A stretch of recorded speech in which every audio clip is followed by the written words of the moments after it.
dětství, jak jsme byli na té Moravě, tak jsme vezli na takovou loď, jak se takhle hrozně houpá. Bylo na ní hrozně blbě. Ještě jsem tam obětavě si nedržel ty tyčky a tak jsem natáčel. A to bylo hodně hustý video, ne? A ty vole, pak jsem vylez dolů a tam bylo, zapněte nahrávání. Krásně nenahrávej mi toho. Ne. Tak ne. Uděláme reklamu na fan.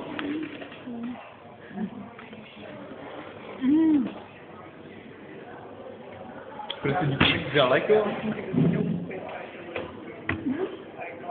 Přeji. No tak aby si chci. Já jsem v televizi. Ne, to ještě nahrává. Nejsi. Ale oni jsou strašně pěkně, ale já bych si to dal třetím jídlem, to jsem super plný. Jak maličko.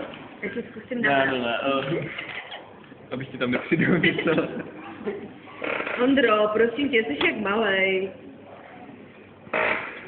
Ale tak. Jako. Hele, já jsem se na tu večeři docela těšila.